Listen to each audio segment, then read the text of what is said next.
नमस्कार, ग्लोबल न्यूजमा स्वागत छ। सुरुमा हेडलाइन्स।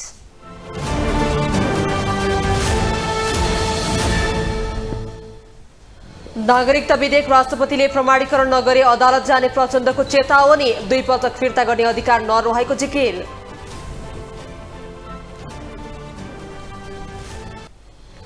संघीय सरकार विरुद्ध मुद्दा हाल्ने बागमती प्रदेशका मुख्यमन्त्रीको चेतावनी, पार्टीको व्हिप विरुद्ध बोल्ने आँट गर्न पाण्डेलाई राष्ट्रिय सभा अध्यक्षको चुनौती।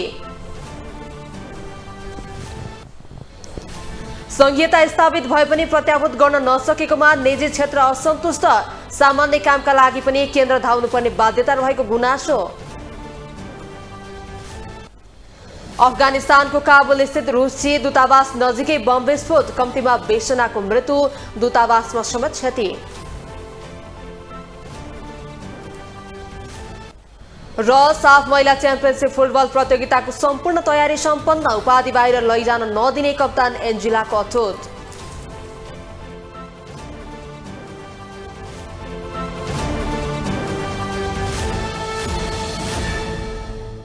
माओवादी केन्द्रका अध्यक्ष प्रचण्डले नागरिकता विधेयक प्रमाणीकरण नगरे राष्ट्रपति विरुद्ध अदालत जाने चेतावनी दिएका छन्। राष्ट्रपतिले संसदमै फिर्ता पठाएको नागरिकता विधेयक दुवै सदनबाट हुबहु पारित भइसकेको छ। दोस्रो पटक प्रमाणीकरणका लागि राष्ट्रपति कार्यालय पठाउने तयारी भइरहेका बेला प्रचण्डले अदालत जाने चेतावनी दिएका हुन्। नेकपा माओवादी केन्द्रका अध्यक्ष प्रचण्डले नागरिकता विधेयक प्रमाणीकरण नगरे सर्वोच्च अदालत जाने चेतावनी दिएका छन्। जनकपुरमा भएको कार्यक्रममा अध्यक्ष प्रचण्डले विधेयक प्रमाणीकरण नगरे राष्ट्रपति विरुद्ध अदालत जाने चेतावनी दिएका हुन्। संविधान त राष्ट्रपतिलाई एक पटक फिर्ता पठाउने अधिकार थियो छ। त्यसकारण अघिल्लो पटक पनि यद्यपि दुवै सदनबाट पारित भएर गइसकेपछि सामान्यतः प्रमाणित गर्नुपर्ने थियो, तर राष्ट्रपतिले चाहँदाखेरि चाहिँ एक पटक फर्काउने व्यवस्था हो। अब अहिले दोस्रो पटक पनि प्रतिनिधि सभा राष्ट्रिय सभाबाट पारित भयो। अब सभामुखले फेरि चिठी पठाउने तयारीमा होला पक्कै। अब पठाएपछि उहाँले गर्नुहुन्छ भन्ने लाग्छ मलाई। अब अर्को पटक पनि नगर्ने अधिकार चाहिँ संविधानले दिएको छैन। यदि गर्नु भएन भने के गर्नु भएन भने चाहिँ अब नगर्ने कल्पना संविधानले गरेकै छैन, उहाँले गर्नुपर्छ। गर्नु भएन भने मलाई लाग्छ यो केस अदालत जान्छ र अदालतको फैसला अनुसारै हुन्छ। संविधान अनुसार राष्ट्रपतिले एक पटक मात्रै विधेयक फिर्ता गर्न सक्ने अधिकार रहेको भन्दै प्रचण्डले फिर्ता भएको विधेयक संघीय संसदको दुवै सदनले पारित गरेर फेरि प्रमाणीकरणका लागि पठाइएको समेत बताएका छन्। उनले राष्ट्रपतिलाई 2 पटक विधेयक फिर्ता गर्ने अधिकार नरहेको भनेका छन्। यसअघि संघीय संसदले विधेयक पारित गरेर प्रमाणीकरणका लागि राष्ट्रपति कार्यालय पठाइएको विधेयक पुनर्विचार गर्न आग्रह गर्दै राष्ट्रपतिले फिर्ता पठाएकी थिइन्, तर संसदले भने विधेयक हुबहु पारित गरेको छ। यता विधेयकको विरोध हुने क्रम भने अझै पनि रोकिएको छैन। राष्ट्रपतिले दिएको जुन 15 बुँदाको सुझाव छ त्यसलाई चाहिँ नि संसदले सरकारले इन्डोर्स गरेन। त्यो सोझै चाहिँ नि त्यो संविधानको बरखिलाफको कुरा हो। संविधानले त्यसो गर्न पाइँदैन। राष्ट्रपतिले सुझाव दिइसकेपछि त्यसलाई इन्डोर्स गरेर त्यो बारेमा छलफल गरेर त्यो बारेका निर्णयहरू राष्ट्रपति कार्यालयमा पठाउनुपर्छ। त्यो काम नगरे हुनाले संविधान विरोधी काम चाहिँ सरकार र संसदले गरे हुनाले राष्ट्रपति यसमा सिग्नेचर गर्न बाध्य छन् भन्ने मलाई लाग्दैन। विधेयक फिर्ता भएपछि प्रतिनिधि सभाले फास्ट ट्र्याकबाट विधेयक पारित गरेको थियो भने राष्ट्रिय सभाले भने समितिमा पठाएर विधेयकमाथि छलफल चलाएको थियो, तर समितिमा भएको छलफलले समेत विधेयक परिमार्जन गरेन। एमाले सांसदहरूको फरक मतका बीचमा विधायन समितिले बहुमतले विधेयक पारित गरेको थियो। अहिले दोस्रो पटक विधेयक प्रमाणीकरणका लागि राष्ट्रपति कार्यालय पठाइएको भए पनि प्रमाणीकरण हुने वा नहुने अन्यल बढेको छ। ग्लोबल टेलिभिजनका लागि क्यामेरामा राजेन्द्र काफ्लेका साथमा अमृतराज काफ्ले, काठमाडौँ। राष्ट्रिय प्रजातन्त्र पार्टी राप्रपाका अध्यक्ष राजेन्द्र लिङ्गदेनले आइतबार प्रतिनिधि सभा सदस्य पदबाट राजीनामा दिए। संसदको रोस्तममै उभिएर उनले यस संसदमा यो कार्यकालको आफ्नो अन्तिम उपस्थिति रहेको बताए। आखिर किन लिङ्गदेनले समय अघि नै पदबाट राजीनामा दिए? के लिङ्गदेनले नैतिकता देखाउन त्यसो गरेका हुन्? राष्ट्रिय प्रजातन्त्र पार्टी राप्रपाका अध्यक्ष राजेन्द्र लिङ्गदेनले आइतबार प्रतिनिधि सभा सदस्य पद त्याग्ने घोषणा गरे। संसदको रोस्टममा उभिएर उनले यस संसदमा यो कार्यकालको आफ्नो अन्तिम उपस्थिति रहेको र अबबाट यहाँ उपस्थित हुने छैन भन्दै बिदाबारी भए।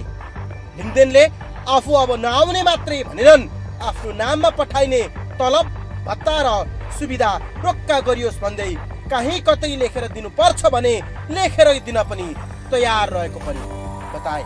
लिङ्गदेनले चुनाव घोषणापछि पनि संसद चलाइराख्नु उपयुक्त नहुने भन्दै आफ्नो दलको धारणा पनि त्यस्तै रहेको हुँदा खर्च बढाउन संसदमा आई नराख्ने भन्दै प्रतिनिधि सभा पद त्याग्ने घोषणा गरेको बताए। अब यो भत्ता पकाउनको लागि मात्रै अब संसद आइँदैन भनेर आउन छोडेको पनि थिए। संसदको आयु मङ्सिर 4 गतेपछि पनि चाहिँ कायम राख्ने भन्ने ढङ्गको अब निर्णय गर्ने प्रक्रियाहरू प्रारम्भ भएका छन्। त्यसले मलाई असाध्यै लज्जित र दुखित तुल्यायो। कमसेकम संसदमा उभिएर सबैलाई सुनाएर जानु उपयुक्त हुन्छ भनेर म आज संसदमा उपस्थित भएको छु र यहीँबाट घोषणा गर्न चाहन्छु कि म आजबाट सांसदको रूपमा यहाँ उपस्थित हुने छैन। त्यसो त लिङ्गदेनले नैतिकता भने देखाएका छन्। उनको यो निर्णयलाई धेरैले स्वागत योग्य निर्णय रहेको पनि जिकिर गरिरहेका छन्। उनले सबैतिरबाट वाहवाही कमाइरहेका छन्। लिङ्गदेनको राजीनामा भने चाहिँ एउटा लोकप्रियता बन्नको लागि पनि हो, 1 नम्बर कुरा। दोस्रो कुरा चाहिँ अहिले यो अवस्थामा आएर चुनावको अवस्थामा अब काम चलाउ सरकार हुने अवस्था आइसकेको अवस्थामा यो विधेयक लिएर आएर यो किसिमको नचाहिँदो जात्रा गर्नु उचित थिएन। त्यसो त असलमै लिङ्गदेनले नैतिकता देखाएर पद छाडेका होलान् कि चुनावी मसला र नागरिकता विधेयक पास गर्न साक्षी नबस्न उनले यो निर्णय गरे होला। त्यसो त सरकारले चुनाव नै घोषणा गरिसकेको र अब संसद रहने कि नरहने, रहँदा पनि कति समय रहने, संसदले के गर्न पाउने, विधेयकबारे छलफल गर्न पाउने नपाउने भन्ने बारे बहस जारी छ। यता विज्ञहरूको पनि संसदको आयु, काम, कर्तव्य र अधिकार बारे के हुन्छ भन्ने बारे एकै स्वर र धारणा छैन। त्यही भएर सरकार भने संसदको आयु थप्नमा मग्न छ। नेपाली कांग्रेससँग माओवादी उभिएको छ, समाजवादी उभिएको छ, जसपा उभिएको छ। के हो भने कि हामी यो हिसाबले निर्वाचनको प्रबन्ध गरौँ कि आजको प्रतिपक्ष चाहिँ हाम्रो क्षमता अभिवृद्धि भएर होइन, उसलाई चेपुवामा पारेर हामी त्यहीँनिर फ्रिज गरौँ। त्यो डेमोक्रेटिक पार्टीले गर्ने कुरै होइन र खास गरी मास बेस्ड पार्टी जसका कार्यकर्ता नभए पनि भोटर छन् त्यसले त त्यो गर्ने नै होइन। त्यो त लाजमर्दो कुरा। सङ्घीय संसदको चुनाव घोषणा भइसके पछाडि पार्लियामेन्ट स्वत भङ्ग हुन्छ, डिजल्भ हुन्छ। पार्लियामेन्ट डिजल्भ भइसके पछाडि त्यो पार्लियामेन्टको कार्यसूचीमा रहेका सम्पूर्ण विषयहरू पनि समाप्त हुन्छन्, डिजल्भ हुन्छन्, तिनीहरू क्रियाशील हुँदैनन्। त्यसको अर्थ त्यहाँ पेश भएका विधेयकहरू, त्यहाँ पेश भएका महाभियोगका प्रस्तावहरू सबै तिनीहरू कार्यान्वयनमा लान सकिँदैन। त्यसो त सरकारले प्रतिनिधि सभाको कार्यकाल लम्ब्याउने प्रस्ताव संसदमा ल्याइसकेको छ। प्रतिनिधि सभाको कार्यकाल नयाँ संसदको पहिलो बैठकसम्म रहने गरी सरकारले विधेयक ल्याएको हो। त्यही भएर लिङ्गदेनले आफूलाई लाज लागेर पद त्याग गरेको दाबी गरे। यता सरकारको भने कार्यकाल लम्ब्याउने प्रस्तावको चौतर्फी विरोध सुरु भएपछि प्रतिनिधि सभाको कार्यकाल उम्मेदवारी मनोनयनकै दिन सक्ने गरी सरकारले विधेयक संशोधन गर्ने तयारी गरेको छ। अर्थात् संसदलाई चुनाव अघि मनोनयन दर्ताको दिनसम्म लैजाने सरकारको तयारी छ। यता प्रतिपक्षी एमाले पनि सरकारको उक्त प्रस्तावको विरोध गरे जसरी मौन समर्थन गरिरहेको जस्तो देखिन्छ। त्यस भिडबाट लिङ्गदेन एक्ला त्यागी नेता बनेर पदत्याग गरेका छन्। क्यामेरामा गणेश पूर्व छाने मगरका साथमा विकास आचार्य, काठमाडौँ। बागमती प्रदेशका मुख्यमन्त्री राजेन्द्र प्रसाद पाण्डेले संघीय सरकार विरुद्ध मुद्दा हाल्ने चेतावनी दिनुभएको छ। संघीय संसद राष्ट्रिय सभाबाट हालै पारित काठमाडौँ उपत्यका सार्वजनिक यातायात व्यवस्थापन प्राधिकरण विधेयक 2076 र नेपाल प्रहरी र प्रदेश प्रहरी कार्य सञ्चालन सुपरिवेक्षण र समन्वय ऐन 2076 लाई संशोधन गर्न बनेको विधेयक संघीयता र संविधान विरोधी रहेको जिकिर गर्दै मुख्यमन्त्री पाण्डेले संघीय सरकार विरुद्ध केही दिनभित्रै मुद्दा हाल्ने बताउनु भएको हो। उहाँले संघीयता विरोधी सो विधेयक पारित गर्ने राष्ट्रिय सभालाई संघीयता कार्यान्वयनको बारेमा छलफल गर्दै हिँड्ने अधिकार नभएको पनि पटक पटक दोहोर्याउनु भयो। म खिमलाल देवकोटालाई नै यही आरोप लाउँछु, के को छलफल गर्नुहुन्छ यो संहिता विरोधी, के संहिताको बारेमा के को छलफल गर्नुहुन्छ? संहिताको एक्सपर्ट भनेर किन हिँड्नुहुन्छ? तपाईँ जस्तो मान्छेले त्यो राष्ट्रिय सभामा यो विधेयक यो संहिता विरोधी हो, यो पास गर्नु हुँदैन, संविधानको विरुद्ध छ भन्नु पर्दैन? त्यस हुनाले यो यस्ता खालका कुराहरू तपाईहरू गर्दै अनि के काम लाग्छ? मुख्यमन्त्री पाण्डेले प्रदेश सरकारलाई तत्काल हस्तान्तरण गर्नुपर्ने 29 वटा अधिकार अझै हस्तान्तरण नगरेको भन्दै प्रधानमन्त्री शेरबहादुर देउवासँग पनि गुनासो गर्नुभयो। प्रधानमन्त्रीको अध्यक्षतामा अन्तर प्रदेश परिषदको बैठक विगतमा 3 चोटि भएको छ। त्यो बैठकले 29 वटा अधिकारलाई प्रदेशमा पठाउने भनेर निर्णय गरिसकेका छ, तर ती कुराहरूलाई अहिलेसम्म पनि टुङ्गो गरिएको छैन, त्यो अगाडि बढेन। मुख्यमन्त्री पाण्डेले संघीयतालाई बलियो बनाउनका लागि स्थानीय सरकार र प्रदेश सरकारलाई स्रोत संरचना र अधिकार दिनुपर्ने भए पनि संघीय सरकारले त्यो दिन नचाहेको आरोप समेत लगाउनु भयो। राष्ट्रिय सभाका अध्यक्ष गणेश प्रसाद तिमल सिन्हाले पार्टीको व्हिप लागे पनि गलत कुरालाई गलत भन्न सक्ने आँट गर्न बागमती प्रदेशका मुख्यमन्त्री राजेन्द्र प्रसाद पाण्डेलाई चुनौती दिनुभएको छ। सोमबार बागमती प्रदेशको राजधानी हेटौडामा भएको संघीयता कार्यान्वयन अध्ययन तथा अनुगमन विशेष समितिको कार्यक्रममा अध्यक्ष तिमल सिन्हाले मुख्यमन्त्री पाण्डेको प्रश्नको जवाफमा यस्तो बताउनु भएको हो। संघीय ऐनहरू केन्द्र सरकारबाट पास भइरहँदा प्रदेश र स्थानीय तहको अधिकार खोसिने गरी आएको खण्डमा गलत हो भन्ने पक्षमा संसदमा हात उठाउनु पर्ने बताउनु भयो। उहाँले अहिले बनेको गठबन्धनको सरकार टुट्ने अवस्थामा संघीयताको हक अधिकार नहेरी किन गठबन्धन बचाउनका लागि किन हात उठाउनुहुन्छ भन्दै प्रश्न समेत गर्नुभयो। नहुने त्यो मेसेज हामीले दिन सक्नुपर्छ यो परिवर्तन पछि, किन गणतन्त्र र संघीयता यो दुईटा कुरा यो लोकतन्त्रमा त्यसको प्रत्याभूति दिने काम जब हामी जनप्रतिनिधिले गर्दैनौँ नि प्रश्न उठ्छ अनि प्रश्न उठाउनेले धारे हात लगाएर गाली गरेर पार पाइँदैन, त्यो प्रश्न बिस्तारै बलवती भएर जान्छ। त्यसकारण त्यसलाई जवाब दिने हाम्रा व्यवहारबाट हो भन्ने मलाई लाग्दछ। उहाँले अहिले संघीयता ठिक कि बेठिक भनेर अन्तर्क्रिया गर्ने बेला नभएको उल्लेख गर्दै सबलीकरण कसरी गर्ने भन्ने कुरामा ध्यान दिन जरुरी रहेको बताउनु भयो। अहिले संघीयताको सैद्धान्तिक कुरा गर्ने बेला नभई संघीयता आवश्यक छ भनेर प्रमाणित गर्नुपर्ने बेला भएको बताउनु भयो। संघीयताबारे अनेक कोणबाट प्रश्न उठिरहेका बेला बागमती प्रदेशका स्थानीय जनप्रतिनिधिहरूले संघीयतालाई सबलीकरण गर्नुपर्नेमा जोड दिएका छन्।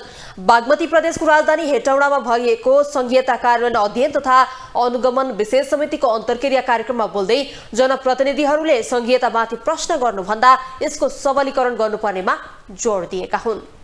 संघीयताबारे प्रश्न उठिरहेका बेला बागमती प्रदेशका स्थानीय जनप्रतिनिधिहरूले संघीयतालाई सबलीकरण गर्नुपर्नेमा जोड दिएका छन्। संघ सरकारले सक्षम जनशक्ति केन्द्रमा राखेर कम अनुभवीलाई स्थानीय तहमा पठाउँदा सोचे अनुरूपको कार्य व्यवस्थापनमा कठिनाई भइरहेको र यसले गर्दा संघीयतामाथि नै प्रश्न उठेको भन्दै 5 वर्ष कार्यकालमा देखिएका कमी कमजोरीलाई पहिचान गरेर संघ र प्रदेशले स्थानीय तहका अधिकारीहरू हस्तान्तरण गर्नुपर्ने बताएका हुन्। कार्यक्रममा बोल्दै धादिङको धुनीबेसी नगरपालिकाका प्रमुख बालकृष्ण आचार्यले प्रदेश सरकारले पठाएको बजेटको विनियोजन कसरी गर्ने भन्ने अन्योलता कायम भएको बताए। उनले सक्षम जनशक्ति केन्द्रमा राखेर पहुँच नभएकालाई तल पठाउँदा कार्य सम्पादनमा कमी भइरहेको उल्लेख गरे। सक्षम योग्य जनशक्ति जति केन्द्रमा राख्ने र जसका पहुँच नपुगेका जतिलाई तल पठाउने खालको व्यवहार भयो कि भन्ने हामीले अनुभूति गरेका छौँ। त्यसकारणले केन्द्रमा कुनै पनि हामीले बुझेका थियौँ संघीयतामा यो अधिकार चाहिँ तल पनि प्रत्यायोजन हुन्छ र केन्द्रमा चाहिँ यो किसिमको शक्ति रहँदैन जनशक्ति भन्ने हामीलाई लागेको थियो।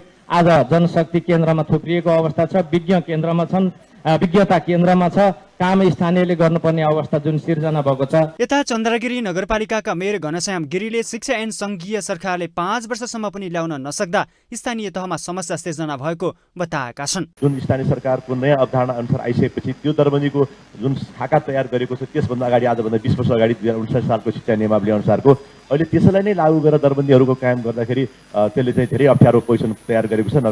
हाम्रो काठमाडौँ उपत्यकामा चाहिँ सबै नगरपालिकामा त्यो अप्ठ्यारो परेको छ र यो शिक्षा ऐन 5 वर्षसम्म पनि हामीले ल्याउन सकेनौँ। त्यसले चाहिँ हाम्रो अत्यन्त स्थानीय सरकार सञ्चालन गरिरहँदाखेरिको अवस्थामा शिक्षामा हामीलाई धेरै ठुलो समस्या परेको मैले फेरि पुनः यसमा स्मरण गर्न चाहे। त्यसै कार्यक्रममा हेटौँडा उपमहानगरपालिकाकी नगर प्रमुख मीना कुमारी लामाले विकेन्द्रीकृत शासन प्रणाली लागू गर्नका लागि सङ्घीयता ल्याएको भन्दै केन्द्र सरकारले सङ्घीयता अनुसार आधारभूत कुरा दिनका लागि के काम गरिरहेको छ भन्ने कुराको समीक्षा हुन जरुरी रहेको बताएका छन्। जुन शासन प्रणाली लागू गर्यौँ त्यो गरेका कुराहरू कति पर्सेन्ट लागू भएछ भन्ने कुरा चाहिँ एकचोटि सँगै सरकारले समीक्षा गर्नुपर्ने र मूल्याङ्कन गर्नुपर्ने जस्तो पनि लाग्यो र त्यस्तो चाहिँ यहाँ यति भएछ भनेर चाहिँ यहाँ सुन्नु पाएको भए अझ पनि यो कार्यक्रमले महत्त्व राख्थ्यो भन्ने कुरा मैले महसुस गर्दै विशेष गरी जुन साझा अधिकार र एकल अधिकारको कुराहरू छ यो प्रयोग गर्नका लागि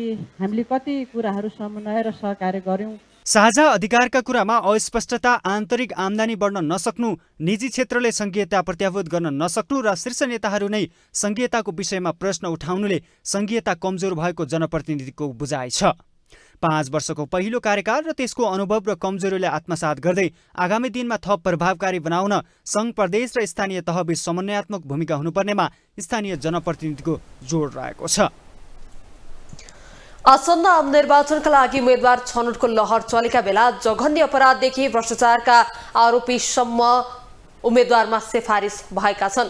चुनावको मिति नजिकिँदै जाँदा सत्तारूढ दलसँगै प्रतिपक्षी दलहरू समेत जघन्य अपराधदेखि भ्रष्टाचारका आरोपित सम्मलाई उम्मेद्वार बन्न तम्सिएका छन्। राजनीतिक दलहरूले आसन्न निर्वाचनका लागि गम्भीर अपराधको मुद्दा खेपिरहेका, भ्रष्टाचारको आरोप लागेका र डनको पहिचान बनाएकाहरूलाई उम्मेद्वारमा सिफारिस गरेका छन्। जघन्य अपराधमा मुछिएका नेपाली काङ्ग्रेसका नेता मोहम्मद अफ्ताब आलम अहिले थुनामा छन्। 2064 सालमा रौतहटमा बम विस्फोटमा संलग्न रहेको र घाइतेलाई जिउँदै इटाभट्टामा हालेको मुद्दा खेपिरहेका उनलाई नेपाली काङ्ग्रेसको स्थानीय समितिले उम्मेद्वार सिफारिस गरेको छ। रौतहट क्षेत्र नम्बर 2बाट कार्य समितिले प्रतिनिधि सभा उम्मेद्वारका लागि आलमको मात्रै नाम सिफारिस गरेको छ। बम विस्फोटको घटना भएको 12 वर्षपछि पक्राउ पर्दै थुनामा राखिएका आलम उम्मेद्वारमा सिफारिस भएपछि नेपाली काङ्ग्रेसको चर्को आलोचना भइरहेको छ। नेपाली काङ्ग्रेसले विजय कुमार गच्छेदारलाई पनि उम्मेद्वारमा सिफारिस गरेको छ। भ्रष्टाचारको मुद्दा खेपिरहेका गच्छेदारलाई सुनसरी क्षेत्र नम्बर 3बाट उम्मेद्वारका लागि सर्वसम्मत एकल नाम सिफारिस गरिएको छ। बालुवाटार स्थित ललिता निवासको जग्गा व्यक्तिको नाममा गरेको आरोपमा अख्तियार दुरुपयोग अनुसन्धान आयोगले गच्छेदार लगायत व्यक्ति विरुद्ध विशेष अदालतमा मुद्दा दायर गरेको थियो। तर महामन्त्री गगन थापा भने जघन्य अपराधका आरोपितलाई उम्मेद्वार नबनाउने दावी गर्छन्। यति मात्र भनौँ, संविधानले विधानले वर्जित गरेको मात्र होइन, नैतिकताको कसीमा राखेर हेर्दाखेरि छाती ठोकेर हो यो निर्णय मैले गरेको, हामीले गरेको भनेर भन्न नसक्ने कुनै पनि निर्णय हामी भएको ठाउँबाट हाम्रो पार्टीले गर्दैन। यति कुरा म तपाईँलाई आश्वस्त पार्छु।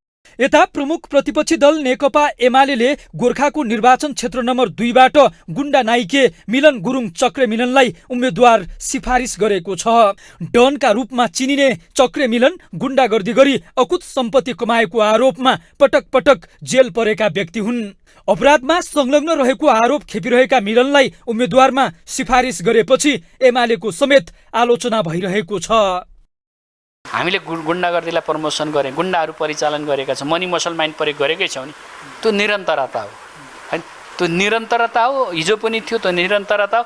अब यसलाई आश्चर्य मानेर यो भयो अहिले भएको भन्ने होइन। हिजो पनि थिए बाहुबली, अहिले नि बाहुबली छन्। अब यो राजनीतिक सिस्टमभित्र त्यो करेक्सन गर्ने हिम्मत र तागत अहिलेको लिडरसिपभित्र छैन। त्यही विकृतिभित्र उनीहरू रमाउने हो, त्यही विकृतिलाई हात लिएर उनीहरू अगाडि बढ्ने हो। हुन त नेपालमा अपराधमा संलग्न भएकाहरू उम्मेद्वार बनेर चुनाव समेत जितेको इतिहास छ। कानुन बनाउने ठाउँमा पुगेर उनीहरूले आफै कानुनको धज्जी उडाएको उदाहरण प्रशस्त छन्। तर जनताको हित हुने गरी योग्य उम्मेद्वारको खोजी भइरहेका बेला अहिले जघन्य अपराधमा मुछिएका पात्रहरूलाई दलहरूले संरक्षण गर्न थालेपछि नागरिकमा भने चिन्ता बढेको छ। ग्लोबल टेलिभिजनका लागि क्यामेरामा सञ्जय खड्काका साथमा कैलाश कठायत, काठमाडौँ। अब पालो ग्लोबल भोइसको।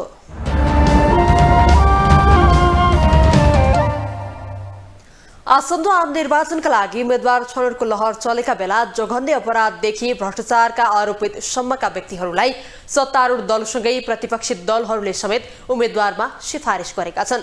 यसै सन्दर्भमा ग्लोबल भोइसमा आज हामीले सोधेका छौं, विवादित व्यक्तिलाई उम्मेद्वार सिफारिस गर्ने दलहरूलाई के भन्नुहुन्छ?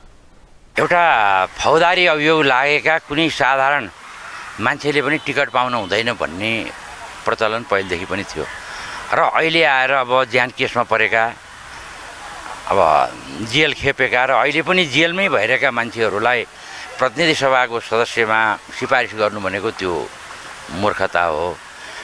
अब स्वच्छ मान्छेले गएर देशको विकास गर्नुपर्ने, अब देशमा न्याय गर्नुपर्ने ठाउँमा अब अपराधीहरूलाई नै सिफारिस गरेर अपराधीहरूलाई नै त्यहाँ पठाएर त्यस्तालाई पनि चुनेर जनताले पठायो भने पार्टीले सिफारिस गर्यो भने के भन्नु? योभन्दा मूर्खता त अब के होला र? यो चाहिँ एकदमै नराम्रो कुरा।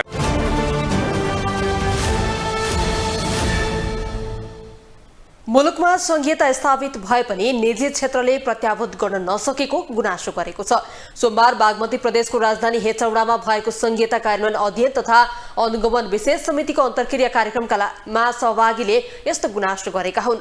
उनीहरूले संघीयता आए पनि ससाना काम तथा नीति निर्माणसँग जोडिएका विषयका लागि केन्द्र धाउनुपर्ने बताए।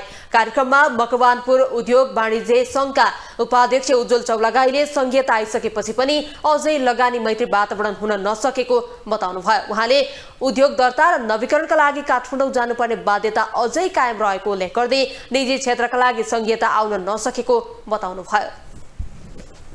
त्यस्तै व्यवसायी बद्रीनाथ शर्माले संघीयताले निजी क्षेत्रको मान मर्दन गर्ने काम नगरेको आरोप लगाउनु भएको छ।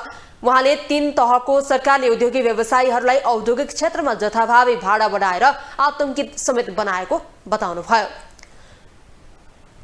कार्यक्रममा अन्य उद्योगी तथा व्यवसायीहरूले 3 तहका सरकारहरूले करका दर मार्फत निजी क्षेत्रलाई आतंकित बनाउने गरेको जिकिर गरे।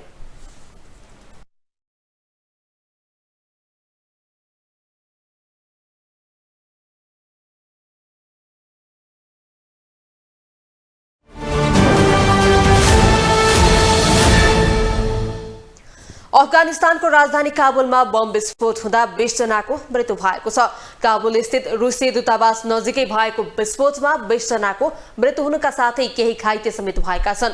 घटनामा मृत्यु हुनेमा 2 जना राजनैतिक दलका नेताहरू पनि रहेको बताइएको छ। घटनामा थुप्रै सवारी साधनमा क्षति पुगेको छ भने रुसी दूतावासका सिसाहरू फुटेका छन्। घटनापछि सो क्षेत्रलाई सिल गरी अनुसन्धान थालिएको छ। यसअघि गत अगस्तमा हेरात प्रान्त स्थित मस्जिदमा भएको विस्फोटमा 18 जनाको मृत्यु भएको थियो भने 23 जना घाइते भएका थिए।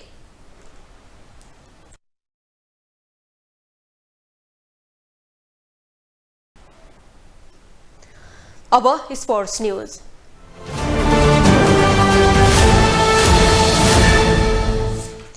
साफ महिला च्याम्पियनशिप फुटबल प्रतियोगिताको उपाधि जित्नका लागि हर प्रयास गर्ने नेपाली राष्ट्रिय महिला टिमकी नवनियुक्त कप्तान एन्जिला तुम्बाम्पो सुब्बाले बताएकी छिन्।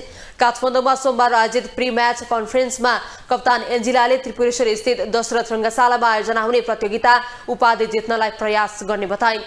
नियमित कप्तान रेणुका नगरकोटी प्रतियोगिता तयारीको क्रममा चोटका कारण बाहिरिएपछि कप्तानको जिम्मेवारी पाएकी एन्जिलाले घरेलु समर्थक र मैदानको भरपूर फाइदा उठाउँदै खेल्ने बताएकी छिन्। नेपाली टोलीका प्रशिक्षक कुमार थापाले विगतमा भएको कमी कमजोरी घटाएर राम्रो फुटबल खेल्दै उपाधि जित्ने लक्ष्य लिएको बताएका छन्।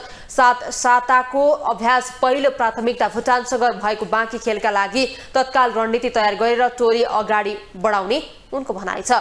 मंगलबारबाट आरम्भ हुने प्रतियोगितामा नेपालले उद्घाटन खेलमा भुटानसँग खेल्दैछ। प्रतियोगिताको सुरुवात भुटानसँग खेलेर हुने बताइएको छ। मंगलबारबाट हुने प्रतियोगितामा नेपाल सहित भारत, श्रीलङ्का, भुटान, बंगलादेश, पाकिस्तान र मालदिप्स गरी 7 राष्ट्रले प्रतिस्पर्धा गर्नेछन्। समूह ए मा नेपाल, श्रीलङ्का र भुटान रहेका छन्। समूह बी मा भारत, बंगलादेश र पाकिस्तान, मालदिप्स रहेका छन्। प्रत्येक समूहबाट अङ्कको आधारमा शीर्ष 2 टोलीले सेमी फाइनलमा स्थान बनाउनेछन्। ग्लोबल न्यूज को अंतिम हेडलाइंस पुनः एक पटक।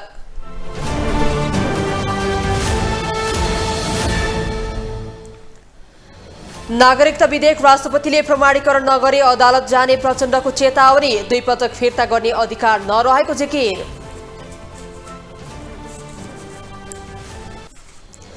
संघीय सरकार विरुद्ध मुद्दा हाल्ने बागमती प्रदेशका मुख्यमन्त्रीको चेतावनी। पार्टीको व्हिप विरुद्ध बोल्ने आँट गर्न पाण्डेलाई राष्ट्रिय सभा अध्यक्षको चुनौती।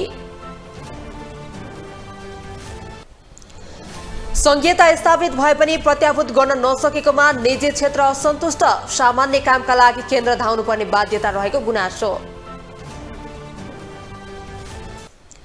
अफगानिस्तानको काबुल स्थित रुसी दूतावास नजिकै बम विस्फोट। कम्तीमा 20 जनाको मृत्यु, दूतावासमा समेत क्षति।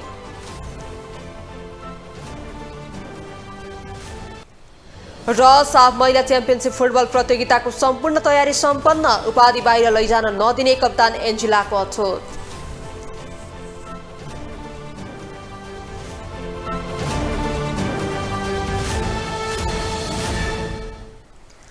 ग्लोबल न्यूज अहिलेलाई यति नै। तपाईँ ग्लोबल टेलिभिजन, फेसबुक तथा युट्युबमा पनि प्रत्यक्ष रूपमा हेर्न सक्नुहुनेछ। ग्लोबल टेलिभिजन हेर्दै गर्नुहोला। नमस्ते।